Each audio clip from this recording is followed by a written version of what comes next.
Good evening, it's Tuesday, January 24th. Welcome to a new episode of System Update, our new live nightly show that airs every Monday through Friday at 7 p.m. Eastern, exclusively here on Rumble, the free speech alternative to YouTube. Tonight we begin with a rather depressing, though obviously important fact. The Bulletin of Atomic Scientists announced today that due primarily to the risk of escalation from the war in Ukraine, the world, our world, is closer than ever to nuclear annihilation. On a not unrelated note, the U.S. government today announced that it once again is aggressively escalating its role in that war still further, this time by sending some of its most advanced tanks to Ukraine. Tanks that just months ago it vowed it would never send due to the unacceptable risk of escalation that it would bring.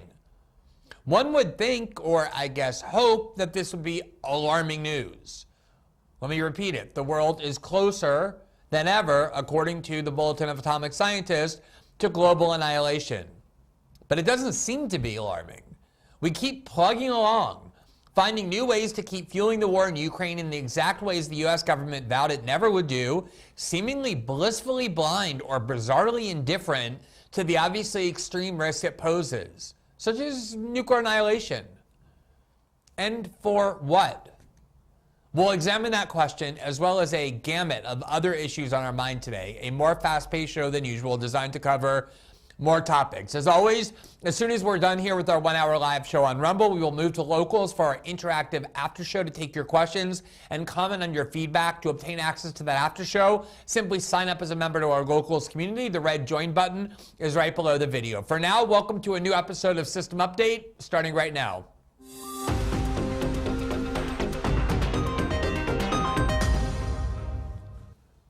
The war in Ukraine turned 11 months old today. By all appearances, the end is nowhere in sight. You'd be forgiven for having forgotten this milestone, given that this war is barely talked about any longer, even though U.S. involvement has escalated and continues to escalate virtually every month. And all signs point to further escalation with no end. In a bizarre paradox, the more dangerous this war becomes to all of us, the less debate there is on the wisdom of plunging further and further ahead. In essence, this is our new Afghanistan. Now, I know the immediate response to that. It is true that we do not have military boots on the ground in Ukraine, though there most certainly are plenty of American boots from places like the CIA. But that is now how the U.S. fights wars, including in Afghanistan, through proxy. Recall the vaunted Afghan security forces and the Free Syrian Army we kept hearing were doing the real fighting in order to vanquish the Taliban and Bashar al-Assad, while the U.S. was merely pouring billions and billions of your dollars into fueling those wars and arming those factions. The Taliban, by the way, and Bashar al-Assad are still in power. What really matters to the bipartisan war class in Washington is not where boots are, but where money goes. As long as they have an endless war that justifies endless weapons purchases and expanding U.S. security state budgets in D.C., everyone in Washington is happy. And when it comes to Ukraine, U.S. policymakers and key establishment figures from both parties, as usual, speak with one voice. We are in Ukraine for as long as it takes, 5 years, 15 years, 50 years, doesn't matter. And we'll spend however much of your money it takes. The $100 billion already sent, $500 billion, $1 trillion, or more. From the start, the U.S. involvement in this war has followed a very predictable pattern. First, Biden officials vow that they will never pass a certain limit of involvement, such as sending a particular weapon system or deploying any boots on the ground, because to do so would be too dangerous and too escalatory. And then, months later, sometimes just a couple months later, after that vow is issued, the White House starts leaking to its favorite reporters that it is now prepared to do exactly that which they vowed they would not do just months earlier on the grounds that doing so would be too escalatory. There are too many examples of this pattern in just 11 months to do anything beyond offer you a couple of illustrative examples. So let's start. Back in March, when Ukrainian President Zelensky included on his always long and seemingly endless list of demands for more U.S. weapons and money, he wanted the transport to his country of U.S. Patriot defense missile systems. But U.S. officials back then categorically refused. As Defense One reported, quote, Pentagon officials will not send the Advanced Patriot Air Defense System to Ukraine, saying Thursday that U.S. forces would need to enter Ukraine to operate it, which is a non-starter for the Biden administration. The decision comes one day after U.S. officials rejected a proposal from Poland to have the United States and NATO transfer Polish MiG-29 fighter jets to Ukraine. Quote, there's no discussion about putting a Patriot battery in Ukraine. In order to do that, you have to put U.S. troops with it to operate it, a senior defense official said Thursday. It is not a system that Ukrainians are familiar with, and as we have made clear, there will be no U.S. troops fighting in Ukraine. A mere 8 months later, last month, you'll never guess what the U.S. announced it was dispatching to Ukrainian battalions. That's right. The very same Patriot defense systems which they had months earlier proclaimed to be a non-starter. The headline there tells you the story. Quote, U.S. to send Patriot system to Ukraine in new $1.85 billion package. As The Hill explained, quote, the United States, for the first time, will send a Patriot missile battery to Ukraine as part of a major $1.85 billion weapons package the Pentagon revealed Wednesday. Until now, the United States has held off on sending the Patriot system to Ukraine over fears it could escalate the war. But the Biden administration has changed its position after weeks of deliberation over highly classified technology the weapons contain. In September, Zelensky was demanding, this is just in September, just 4 months ago, President Zelensky was demanding that both the U.S. and Germany send their most advanced tanks after he got the Patriot missile system. German officials, wary of avoiding direct military confrontation with Russia, given how poorly that turned out for both of those countries and the world, the two last times it happened in the prior century, Germany refused Zelensky's request, saying they would neither send their own tanks nor give permission to Poland to send German tanks to Ukraine unless and until the U.S. first sent its Abrams tanks to Ukraine. But one thing we have learned is that President Zelensky's demands never stay rejected for very long. At first, U.S. officials, presumably eager to avoid provoking escalation and greater confrontation with the world's largest nuclear armed power, something you would hope our government would be doing, refused to send those tanks, just like they refused at first to send the Patriot missiles. Look at this firm resolve captured by the Political headline. Quote, these are not rental cars. As Ukraine pleads for tanks, the West holds back. Now, back then, U.S. officials were adamant that tanks would not be part of the stocking stuffers the U.S. had been showering on Kiev. Quote, the tanks have shot to the top of Kiev's wish list as Ukraine presses its gains in the eastern Donbass region amid the shocking Russian collapse this month. The request took on new urgency this week after Vladimir Putin announced that he would mobilize 300,000 additional troops for the fight in Ukraine, a major escalation of the campaign.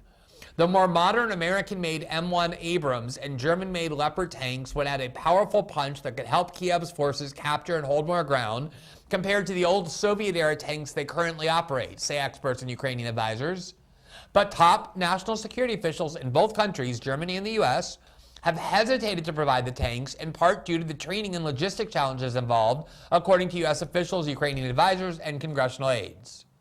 The M1s, for example, are a completely different system than the Soviet-era tanks Ukraine currently operates and require significant maintenance and logistical support. Quote, it's a pretty high hurdle to get Ukraine not only U.S.-made tanks, but the parts to maintain them, said one U.S. official, who, like others interviewed for the article, of course, spoke on condition of anonymity to discuss ongoing conversations. Quote, you don't want to give them something that's going to break down and run out of gas and they can't refuel them. That was September, just 4 months ago.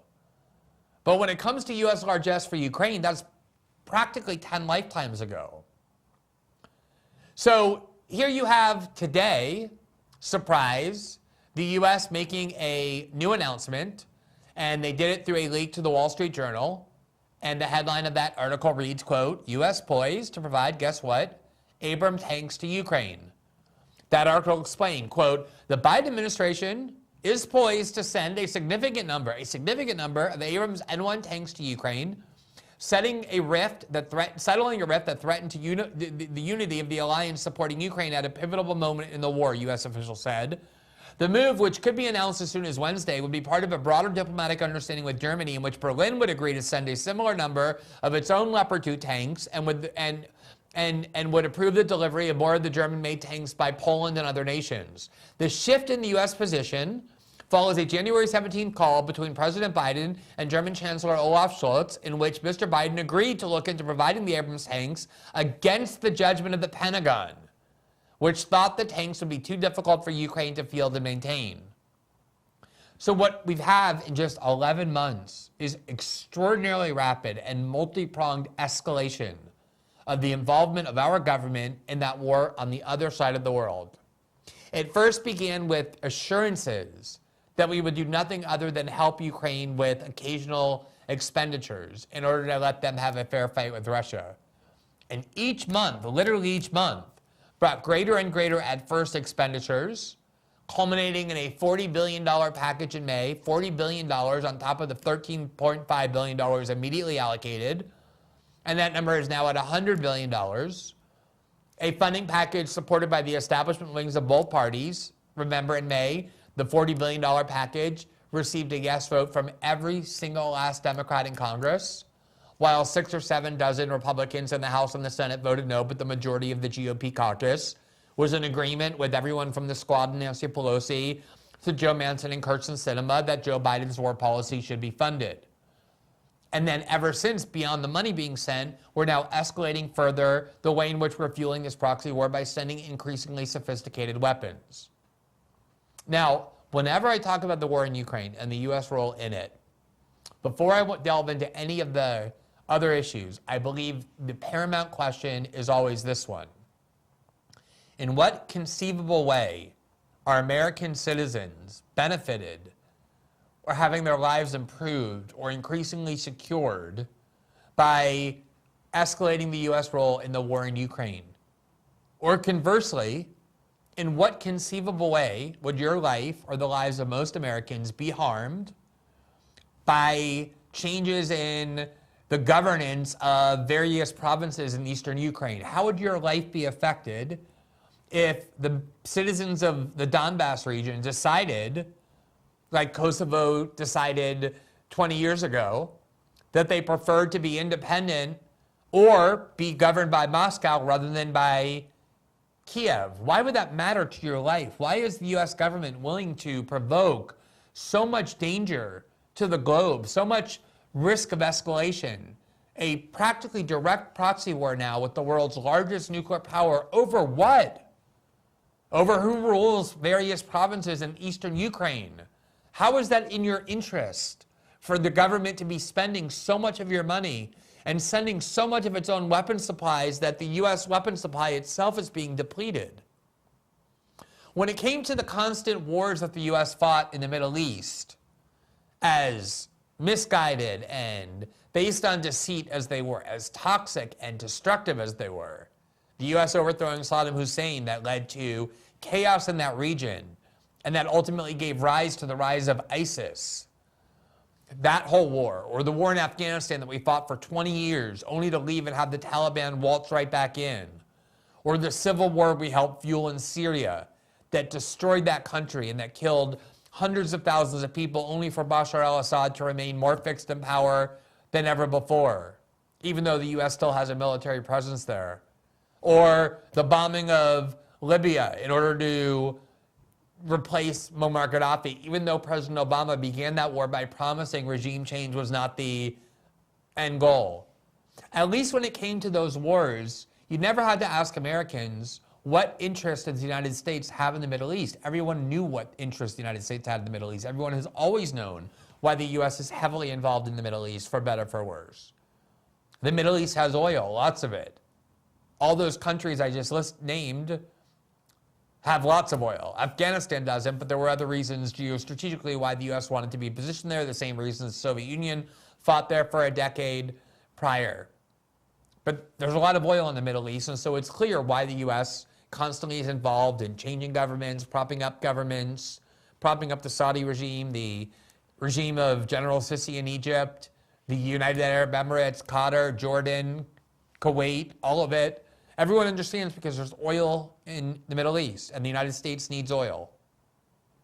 Ukraine doesn't have any oil. What's in Ukraine that the United States needs? What interest does the United States have in Ukraine?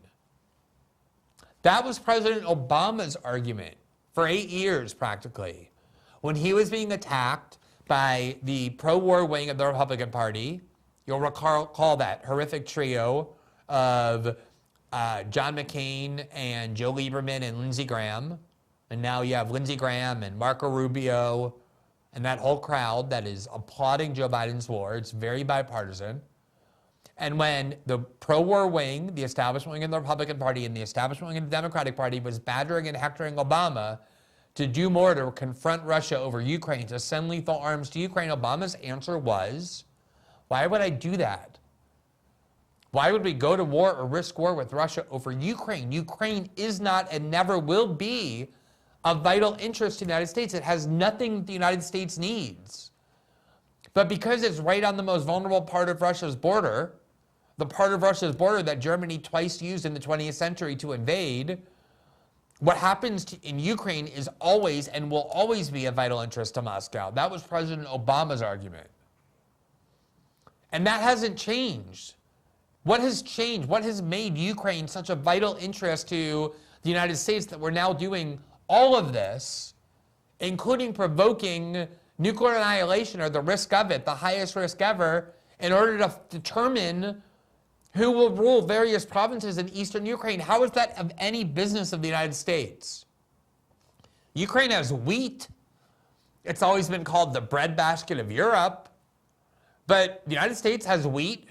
You're not going to starve. You're not going to be short of bread if people in Donbass decide they want to be independent or want to be ruled by Moscow instead of by Kiev. So what is the interest there?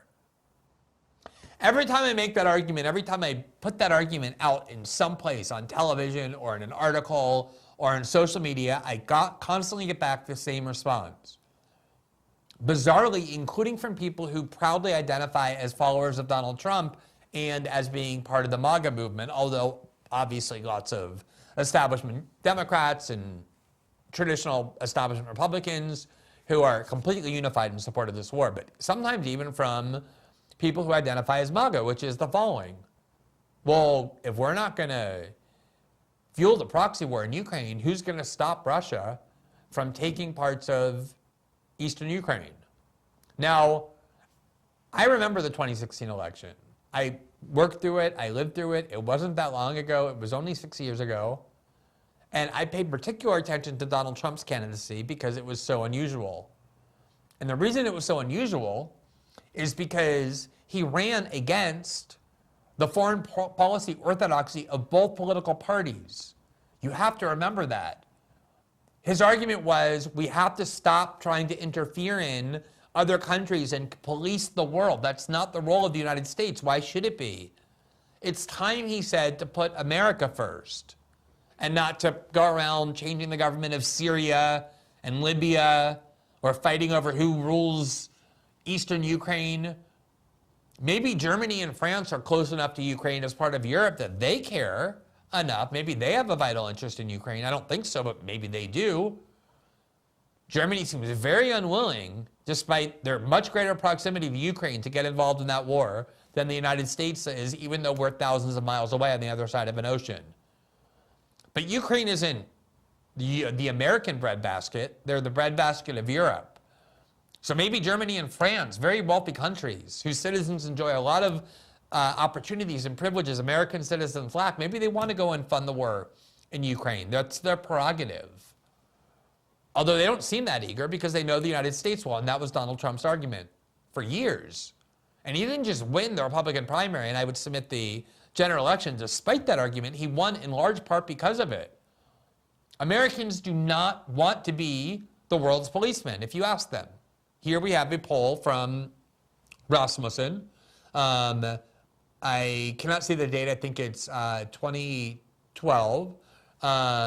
But it's February 2013. But here's what Rasmussen said, quote, "Very few voters think the United States should take on the responsibility of ensuring peace and democracy in the world, a view that has changed little over the years. A new Rasmussen report, National Telephone Survey, finds that just 11% of voters think the United States should be the world's policeman, virtually unchanged from findings in 2011 and 2009. 72% disagree, and 17% are not sure." That's why Donald Trump was so successful in his 2016 very unconventional candidacy, because Americans are sick of going to the polls, and no matter what ends up happening or no matter who ends up winning, the same foreign policy continues of endless war, no matter what, including in countries in which the United States has no business.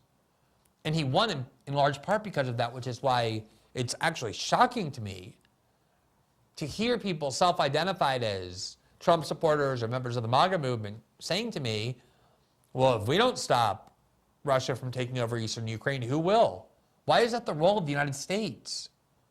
Now, that question is of particular urgency because the United States and Russia are pretty unique countries in several important ways. To begin with, they have the two largest nuclear stockpiles on the planet that are capable of blowing up the world thousands of times over.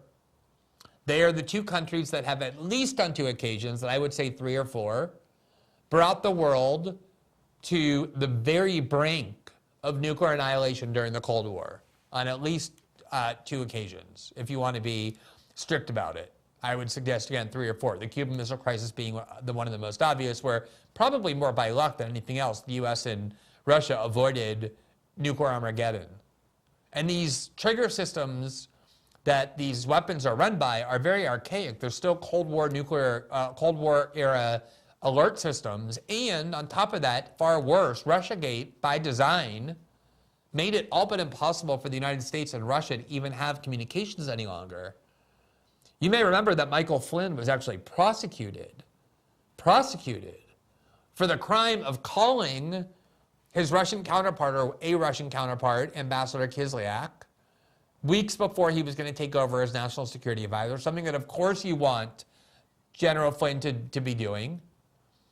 We did a video on the insanity of that prosecution called The Sham of Michael Flynn's Prosecution that I encourage you to watch. Not only did they do that, but they essentially violated every long-standing liberal precept about justice and prosecutions in order to prosecute him. But it started because he called Russia to talk about the relationship with the United States and Russia under the new administration.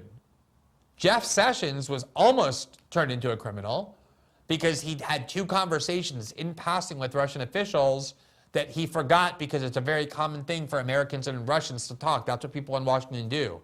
They made it almost criminal for the U.S. and Russia to have any communications. People were petrified, Americans were, to talk to Russians. And so there's no communications any longer between these two countries.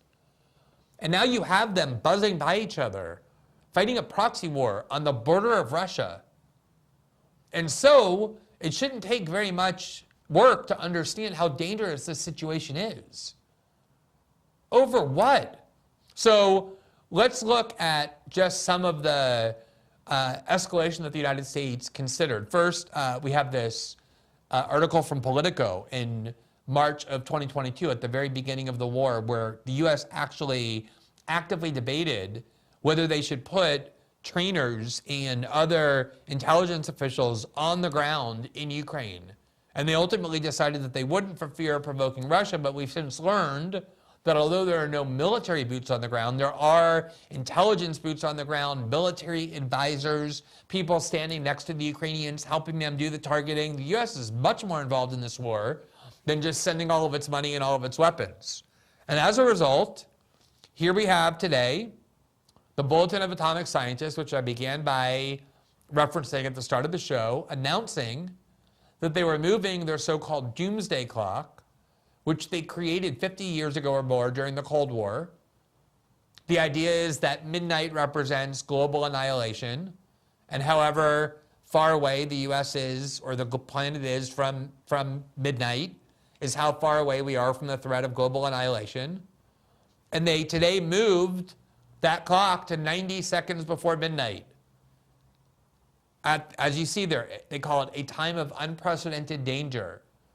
And by unprecedented, what they mean is that in no moment in U.S. history, including during the Cold War, during the Cuban Missile Crisis, when thousands of intercontinental ballistic missiles were pointed at the United States and Soviet Union major cities, even as we were involved in wars all over the world, did we get as close to the risk of annihilation as we are today. They just increased the clock to 90 seconds to midnight. It was 100 seconds, which is by far the worst ranking that it's been. Now here you see from Reuters, the title, quote, "Doomsday Clock moves to 90 seconds to midnight as nuclear threat arises." The article says, quote, "Atomic scientists set the doomsday clock closer to midnight than ever before on Tuesday, saying threats of nuclear war, disease, and climate volatility have been exacerbated by Russia's invasion of Ukraine, putting humanity at greater risk of annihilation. The doomsday clock, created by the Bulletin of the Atomic Scientists to illustrate how close humanity has come to the end of the world," maybe we can put that on the screen as well here, "come to the end of the world, moved its time in 2023 to 90 seconds to midnight, 10 seconds closer than it has been for the past 3 years. Midnight on this clock marks the theoretical point of annihilation. The clock's hands are moved closer to or further away from midnight based on scientists' reading of an existential threat at a particular time. The new time reflects a world in which Russia's invasion of Ukraine has revived fears of nuclear war." Quote, "Russia's thinly veiled threats to use nuclear weapons remind the world that escalation of the conflict by accident, intention, or miscalculation is a terrible risk. The possibilities that conflict could spin out of anyone's control remains high," Rachel Bronson, the Bulletin's president and CEO, told a news conference on Washington on Tuesday. In other words, it's not that the United States and Russia want a nuclear war to happen. Obviously, no one does. The risks is that when you have a situation that's so unpredictable but so dangerous, and especially with Moscow perceiving, rightly or wrongly, that a war right on the other side of the border in which all of NATO is involved is existentially threatening to them. I think most countries would see it that way. The risk of nuclear war breaking out because of misperception or miscommunication is extremely high, especially given the lack of communication between the two countries, probably worse than at any time, even during the Cold War, as a result of Russiagate, which made it almost impossible for anyone in Washington to talk to Russians. Now let's watch the video of the Bulletin of Atomic Scientists that was unveiled this morning. Here you see the president of the Bulletin of Atomic Scientists explaining the rationale for moving the clock this close and what the war in Ukraine has to do with it. And you'll hear some other voices as well.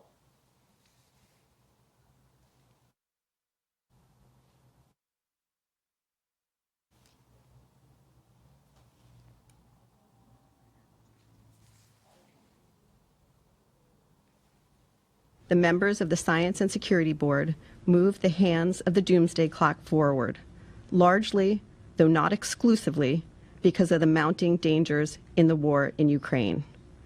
We moved the clock forward the closest it has ever been to midnight. It is now 90 seconds to midnight. Russia's thinly veiled threats to use nuclear weapons remind the world that escalation of the conflict by accident, intention, or miscalculation is a terrible risk. The possibilities that the conflict could spin out. Now, you heard what they just said. They said we're moving the clock 90 seconds to midnight, primarily, though not exclusively, but primarily due to the risk of unintentional escalation in the war in Ukraine. So, the question that I asked just a few minutes ago, what possible justification is there for sending hundreds of billions of dollars and all of our weaponry over to Ukraine? How is that improving the lives of American citizens? Let me add now to that question. Why would you risk the potential survival of your children and of the planet, a potential nuclear war? I understand that sometimes risking everything in a war is necessary. As Nazis are marching through Western Europe and Eastern Europe, conquering all countries, you may think that that's the perfect case. This is not that. This is a regional power, Russia. Their economy is smaller than Italy. They can't even hold towns in Ukraine. They're not going to go conquer Eastern Europe and then Western Europe and then come to the United States. No one sane thinks that. So what justifies this risk for the United States to fuel to the point that we're closer now to global annihilation than ever before? Let's continue with the president of the Bulletin of Atomic Scientists explaining what the risk is. Veiled threats to use nuclear weapons remind the world that escalation of the conflict by accident, intention, or miscalculation is a terrible risk. The possibilities that the conflict could spin out of anyone's control remains high. 3 years ago, in January 2020, like you, Rachel, I stood here when the hands of the clock were moved to 100 seconds to midnight. I said at that time, we are faced by a gathering storm of extinction-level consequences, and time is running out. Little did I know then that the gathering storm of threats would also include the devastating COVID-19 pandemic, the consequences of which we're still facing today, and the illegal invasion of a sovereign state by a nuclear-armed permanent member of the UN Security Council. This, together with the acceleration of the climate crisis, explains why the clock has now been moved even closer to midnight.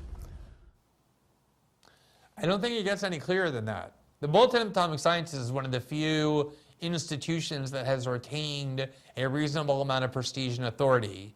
They tend not to play games with partisan politics. They're pretty straightforward in their analysis. They're obviously condemning the Russian invasion, putting the blame on Putin, but their more significant interest is in attempting to warn you of the dangers of this war that your government is fueling, regardless of who's at fault. That won't matter, in the words of Condoleezza Rice, when there's a smoking, when there's a mushroom cloud. Now, before we move on to the next topic, I just want to show you two videos of Lindsey Graham in Ukraine, because remember, I think it's so important to note who is the greatest advocate of this war in DC. It's not a particular wing of the Republican Party or the Democratic Party. It's the establishment wings of both parties. And two things in life are certain, death and taxes, but there is a third thing, which is that wherever there's a war, you will find Lindsey Graham urging greater escalation. So let's look at him in Ukraine and hear what he has to say about what he wants more of in that war. We're not asking for a blank check. I'm not. I'm asking for military aid to accomplish the purpose of driving Russian invaders out of Ukraine. If Putin gets away with this, there goes Taiwan. If Putin's successful in Ukraine is not prosecuted under international law, everything we said since World War II becomes a joke. He will continue beyond Ukraine. Now you see there him standing there flanked by two Democratic Party senators. Remember, we're always told Republicans, Democrats can't agree on anything. You put them in the room together, they go at each other's throat. They couldn't be more in agreement, all of Washington, behind this policy. These are the same people. You saw their Democratic Senator Richard Blumenthal from Connecticut, as well as Senator Whitehouse from Rhode Island. These people could not be more in agreement on this war. This is the same group that is behind every war in Washington ever since wars began being fought with a posture of endless war. Let's look at one more video from Lindsey Graham when he traipsed over to Ukraine. I like the structural path we're on here. As long as we help Ukraine with the weapons they need and the economic support, they will fight to the last person. That has been the plan of the U.S. from the beginning. It is not to protect Ukraine. It is to sacrifice Ukraine and the Ukrainian people at the altar of the real U.S. goal, which is to weaken Russia, for reasons that I genuinely do not understand. That was Donald Trump's argument. Why are we so interested in weakening Russia? Why do we see Russia as an enemy? We're working collaboratively with Russia in Syria to fight against ISIS and Al-Qaeda. Their enemies are our enemies. That was Donald Trump's argument, is we can work with Russia in multiple ways. That was President Obama's argument as well. He worked with Russia to negotiate the deal in Iran, which, whether you like it or not, put the U.S. and the Russians on the same side. He also worked with Russia in Syria to overthrow Bashar al-Assad. This is a contrived rivalry. There's no reason to regard this regional power as an American enemy, let alone one that is worth risking a nuclear war over, even if, like most people, you think the primary blame with the war lay with Vladimir Putin, even though the U.S. has been in Ukraine very active for the last 8 years or so.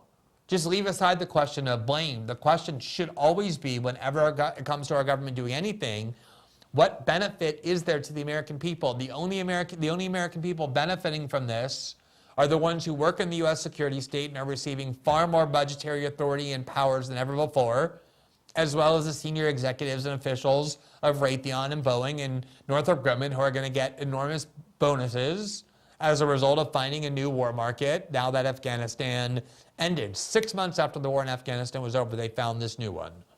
Now, that's the war in Ukraine, and I thought it was incredible that I intended to talk about that escalation today, only for this afternoon, the Bulletin of Atomic Scientists, to move that rather significant clock 10 seconds forward and warn that we're at an unprecedented point.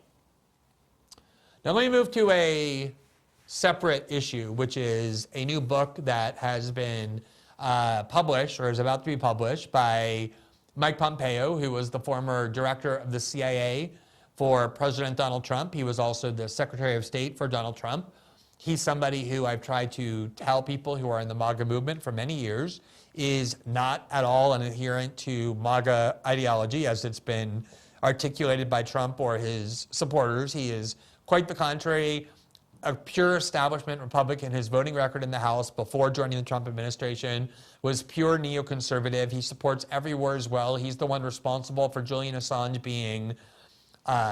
being prosecuted, but he has a new book out because he wants to run for president.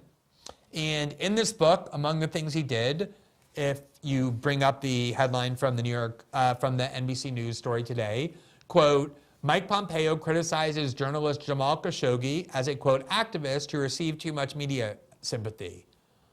Now, I'm about to show you what Pompeo said in his book about Jamal Khashoggi that caused so much anger. I don't share this anger. I want to use this episode to illustrate what I consider to be a far more important question. So here's from the article. Former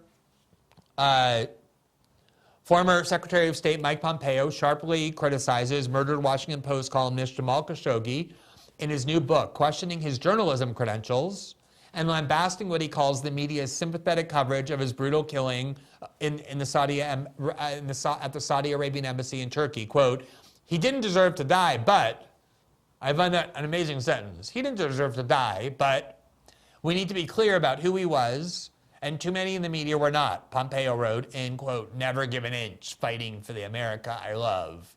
NBC News obtained a copy of the book in advance of its January 24th release. Pompeo, a potential 2024 presidential candidate, mocked the media's portrayal of Khashoggi as a, quote, Saudi Arabian Bob Woodward, who was martyred for bravely criticizing the Saudi royal family through his opinion articles in the Washington Post. Pompeo, who also served as CIA director in the Trump administration, described Khashoggi as a, quote, activist, claiming that he was a journalist only, quote, to the extent that I and many other public figures are journalists. We sometimes get our writing published, but we also do other things. Now, in other words, what Mike Pompeo was saying was that the media depicted Jamal Khashoggi as a journalist. That's the reason that Mike Pompeo was saying the media was so upset at the Saudi murder of Khashoggi because, oh, he's one of us. He worked for the Washington Post. He's a journalist. Therefore, we empathize. The Saudis have been murdering dissidents and critics and everyone else they feel like murdering for decades, while the U.S., every president from both parties supports them.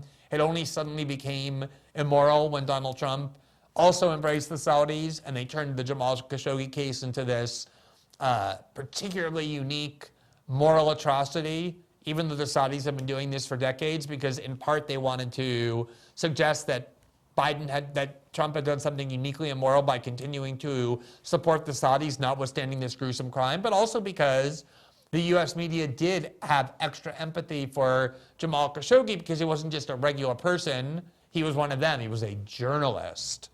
And Mike Pompeo was questioning that. Was he really a journalist? He actually had a lot of activist goals in that region.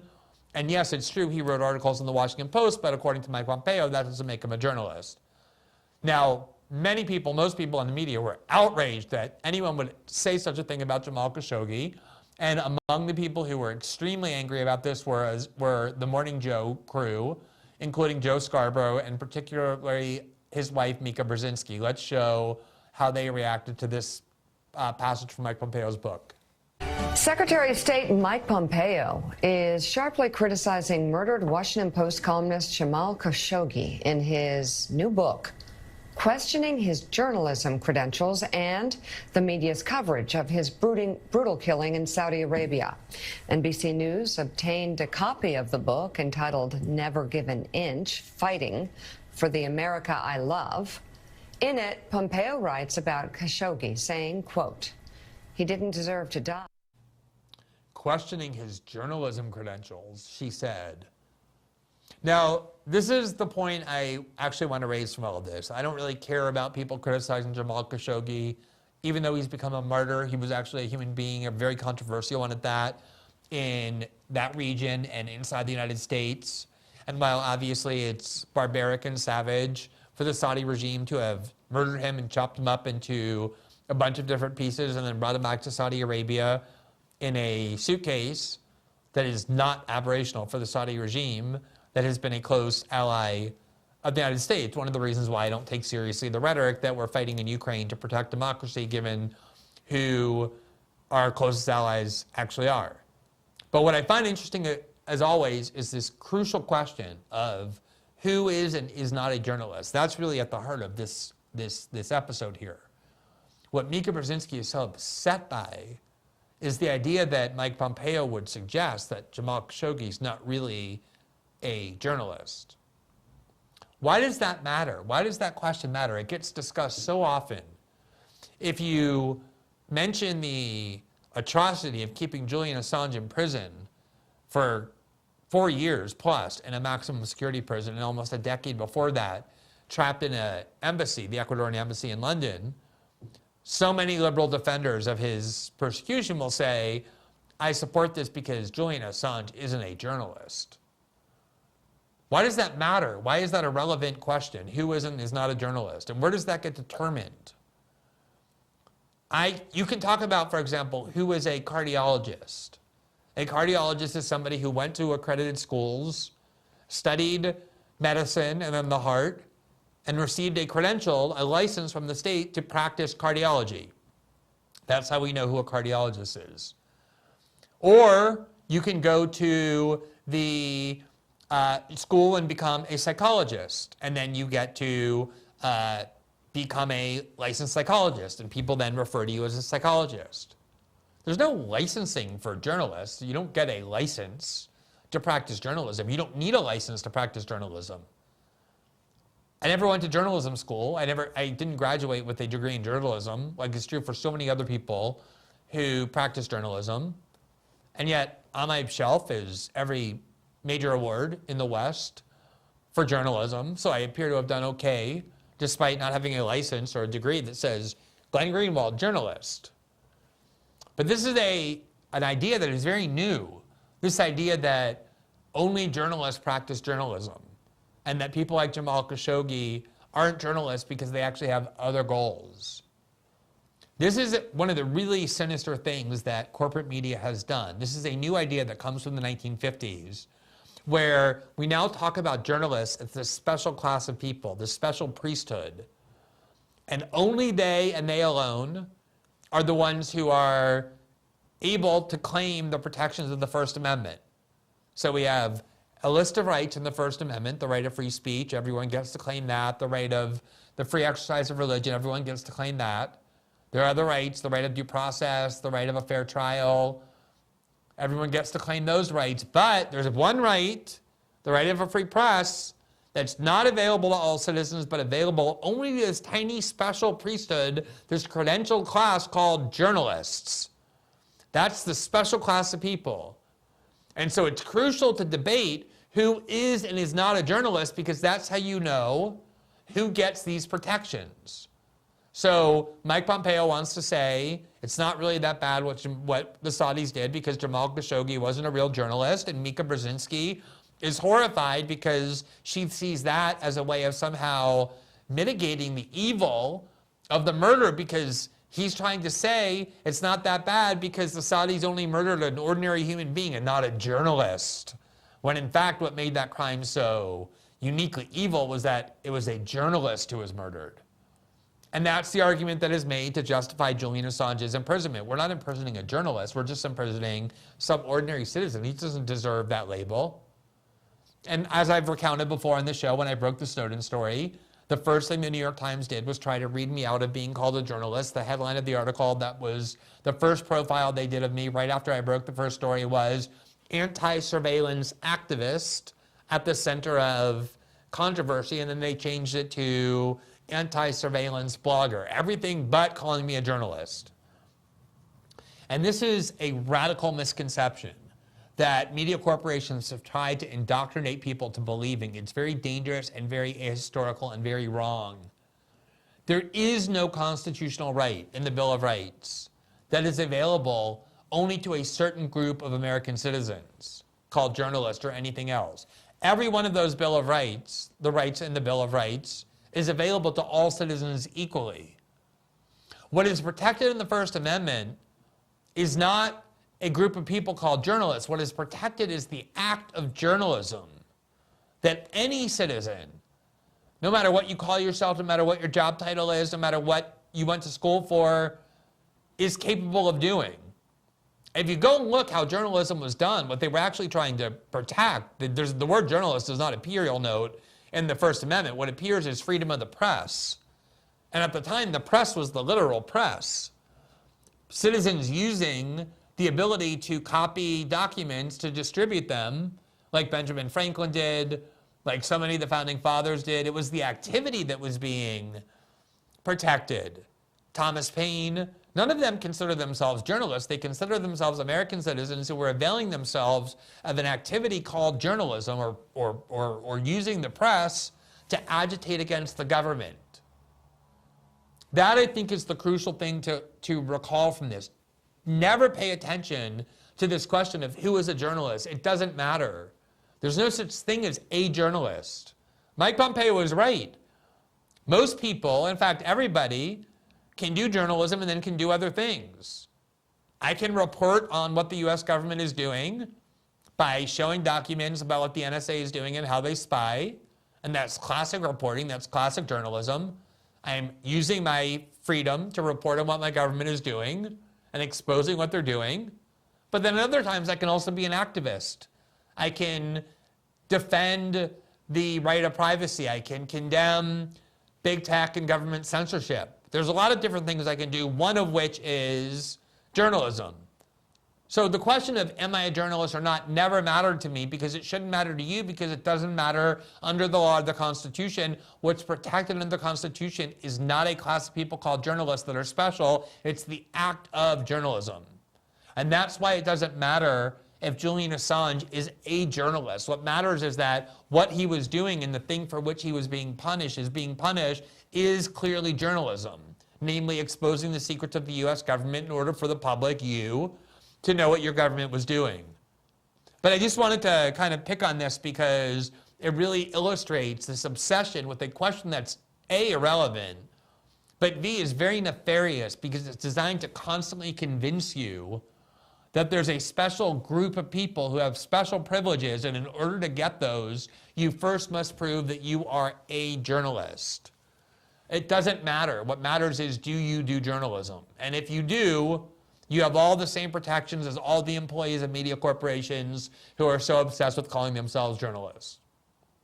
Now let me move to another item that arose today that's seemingly trivial, and maybe it is, but to me it really illustrates the abject stupidity of a lot of the people who work for the most prestigious media outlets. It was a particularly clear example. The New York Times today reported on what appears to be a close bond between new Speaker of the House, Kevin McCarthy, and the person who I think is the most organic representative of the MAGA movement in the United States Congress, Marjorie Taylor Greene, the Republican from Georgia. Here you see the headline, which is how Kevin McCarthy forged a bond with Marjorie Taylor Greene. Basically, I know there's a lot of criticisms of Marjorie Taylor Greene for supporting Kevin McCarthy, but the reason that happened is because Kevin McCarthy recognized that whether you like it or not, Marjorie Taylor Greene is extremely popular among Republican voters, specifically the MAGA movement. She comes from them. She's not a career politician. She grew out of the MAGA movement organically. And he did what he should have done early on, which is recognize that she deserves the respect under democracy, whether you like Marjorie Taylor Greene or not, as someone who has enough power and respect and support among American voters, that she shouldn't be stripped of her committees, but she should be given the committees that she wants because she's probably one of the 5 or 6 most popular members of Congress on either side of the aisle. And because he acknowledged the power and respect that she deserved, she then decided that she could live with him being Speaker because she wants to get to work doing the work she thinks is important rather than spending weeks and weeks and weeks debating who should be Speaker. And that, as a result, has created this kind of loyalty between them that the New York Times has reported on that I think is fairly accurate. And one of the examples the New York Times gave to demonstrate this loyalty was, quote, the following: Mr. McCarthy has gone to unusual lengths to defend Ms. Green, even dispatching his general counsel to spend hours on their phone trying to cajole senior executives at Twitter to reactivate her personal account after she was banned last year for violating the platform's coronavirus misinformation. So, as you may recall, Marjorie Taylor Greene, even though she's an elected official, was banned from Twitter, one of the most popular elected officials in the country, and Kevin McCarthy called Twitter and tried to plead with them to uncensor her, to allow her to speak. And that's one of the instances that accounts for their relationship. Now, a journalist by the name of James Surowiecki, who spent years at The New Yorker and around every other prestigious magazine, thought he had caught Matt Taibbi, the primary or first reporter to report the Twitter files, in some sort of a quandary or an ethical scandal. He wrote this, quote, I wonder why Matt Taibbi didn't do an entire Twitter files thread about this attempt by a government official to interfere with the speech decisions of a private company. Trying, in other words, to equate Kevin McCarthy's calling Twitter and pleading with Twitter to allow Marjorie Taylor Greene to be heard with what the Twitter files revealed, namely that the FBI, Homeland Security, the Democratic Party are using their influence not to allow people to speak, but to censor them. Now, there's no reason why Matt Taibbi would have even known about this. It was just a telephone call between Kevin McCarthy's general counsel and Twitter, and it didn't succeed. She remained unbanned. So that's not an example of the government exerting undue influence on Twitter. But the difference is so obvious, which is it's a completely different thing. In fact, it's opposites for a government official to call up a social media company and try and convince them to allow American citizens, particularly ones elected to Congress, to be allowed to speak, versus, on the other hand, the Democratic Party using their majority power in Washington in union with the U.S. security state to try and force social media companies not to allow people to be heard or viewpoints to be heard, but to censor people, American citizens, and to censor them from being heard. So this was a very popular tweet that spread wildly among liberals as if it were some kind of gotcha against Matt Taibbi, even though it takes 2 seconds of scrutiny to understand why it's idiotic. But this is the kind of person that is employed in all of the most prestigious media outlets. The inability to understand that distinction that's so basic, his belief that he really caught Matt Taibbi in some sort of ethical violation because he can't distinguish between encouraging companies to allow Americans to speak and demanding that they be censored. I just think it's an amazing example of the kind of idiots who are so often amplified and elevated by the media corporations that you're taught to venerate. Now, to conclude the show, I just want to go to this last episode that I find incredibly revealing. You may recall that Alexandria Ocasio-Cortez had some very strong opinions when people were pursuing and harassing Republican office holders and conservative Supreme Court members in public. She was enraged that anyone would find that bothersome. And she went onto Twitter and she said the following. Let's bring that up. She said, quote, "The whole point of protesting is to make people uncomfortable. To folks who complain protest demands make others uncomfortable, that's the point. This is in the context of having people go to restaurants and the houses of government officials with whom they disagree and chant outside their homes or demand that they leave." She was defending that behavior, saying that you want powerful government officials to feel uncomfortable. Now, in the last 3 months, 2 of AOC's events where she goes to meet her constituents, have had people who have gone there and instead of cheering her and revering her as usually happens, have instead confronted her about serious disagreements they have with her. Let's look at one that was a couple of months ago where somebody came and complained about her support for the war in Ukraine and her sending of billions of dollars to Ukrainians. Go ahead and let's look at that, what happened at AOC's town hall event. Congresswoman, none of this matters unless there's a nuclear war, which you voted to send arms and weapons to Ukraine. Tulsi Gabbard, she's left the Democratic Party because they're a bunch of war hawks, okay? You originally voted, you ran as an outsider, yet you've been voting to start this war in Ukraine. You're voting to start a third nuclear war with Russia and China. Why are you playing with the lives of American citizens? You're playing with our lives. There will be no neighbors if there's a nuclear bomb. You voted to mobilize and send money to Ukrainian Nazis. You're a coward. You're a progressive socialist. Where are you against the war mobilization? He's telling the right truth. You have done nothing. Tulsi Gabbard has shown guts where you've shown cowardice. I believed in you, and you became the very thing you sought to fight against. That's what you've become. You are the establishment, and you are the reason why everybody will end up in a nuclear war unless you choose to stand up right now and denounce the Democratic Party. Will you do that? Yes or no? Okay, simple. Are you going to stop nuclear war? Yes or no?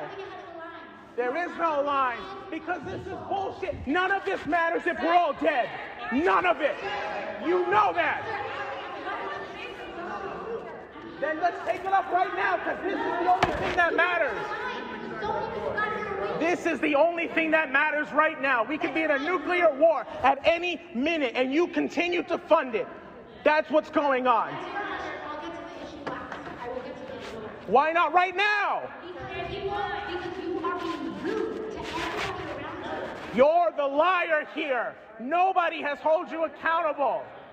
That's what's happening. And it is time for you to stand up and realize that what you've been saying has been lies. Let your conscience come through for once. I mean, he actually sounded a little bit like me earlier on. I don't think I screamed quite that much, but the points were somewhat similar. But you'll notice, despite the fact that there was a gigantic Q&A sign behind her, there was a question posed, several, but there were no answers. And she finally ended up saying, "You're being rude. That's why I'm not going to answer. You're being rude." Even though I thought activism was about making people uncomfortable. And then she also resorted to claiming that he was trampling over a hearing-impaired constituent of hers who apparently was trying to ask a question. So that was one recent event where she was confronted about her voting record, sending $40 billion to the proxy war in Ukraine. While her constituents suffer as much as anyone, she has a district filled with a lot of poor people. And she refused to answer, and she told him he was being rude, even though she told everybody else when it came to Republicans and conservatives that that's what activism is for, to make people deeply uncomfortable. She didn't seem to like being made uncomfortable. But now, in just the last couple days, there was another AOC event, and one of her constituents, someone who came far away, I don't know if she's a constituent or not, but she's an American citizen, and she spoke in Spanish, which may bother some of you, but she speaks very good English. She's an American citizen. She spoke in Spanish because it was in a part of AOC's district where there are a lot of people whose primary language is Spanish. So just listen to what happened here. Let's play that video. Años que no hacen una ley de amnistía. ¿Una qué? Una ley de amnistía, una ley de migración, hace 40 años. No, necesito hablar, necesito escucharme. Yo vine para hacer una pregunta. Está bien. Señora, yo vine para hacer una pregunta. Por favor, sí. Hace 40 años que no hay una ley de amnistía en este país. ¿Ok? Todavía no hay una ley de amnistía en este país. Y el Partido Demócrata mandó $100 billones a Nazis. So the video doesn't show the actually important part for some reason, which was that when she was done expressing her point, which was, and also for some reason, I don't think you could see the subtitles on the screen either, but What she was actually saying was, look, there's been no amnesty or anything done for American citizens who came to the United States, and yet you sent $40 billion or $100 billion to neo-Nazis in Ukraine. And she wanted an answer about why it was that AOC did that. And when goons who were part of the event, who either worked for AOC or who were part of the event, tried first to interrupt her, and she said, this is a Q&A, I came a long way, let me ask my question. They demanded that she leave the auditorium. They wouldn't let her stay. Why? What did she do? What did she do wrong? She was there using her constitutional right, redressing grievances, and AOC, while telling everybody that activism is meant to make people uncomfortable, had people who either work for her or work for that event, required that woman to leave for the crime of confronting AOC with what I think is a very legitimate question, which is, given everything you've always said you represented, and given what you said you believed in terms of how U.S. government funds should be used, namely to improve the lives of American citizens, why are you voting instead to send tens of billions of dollars to neo-Nazis in Ukraine? And for that, she got no answer, but she was ordered to leave. And you saw her, she was perfectly well behaved. So it's very easy to tell other people when they're targeted by angry citizens that they need to take it and swallow it, even if it means they're being chased out of restaurants or having people come to their homes, that they need to be made uncomfortable. But for some reason, that standard never applies to AOC, even when it comes to people asking her very cogent and very necessary questions.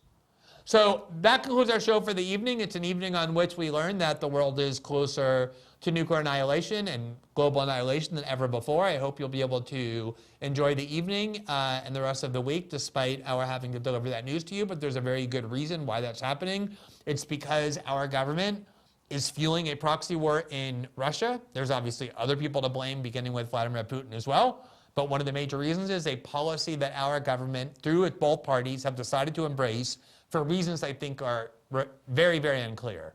And one of the things you can do, instead of just getting depressed about this news, is demand from your government a better explanation about why it's worth risking these dangers over a country that even President Obama said was never, will never be a vital interest to the United States. So that concludes our show for tonight. As always, we will now move to Locals, where we will have our interactive after show to take your questions, to hear your feedback. To become a member, just hit the join button and you'll be a member of our community. Thanks so much for watching. We will be back tomorrow night and every night at 7:00 p.m. Eastern, right here live exclusively on Rumble. Have a great night, everybody.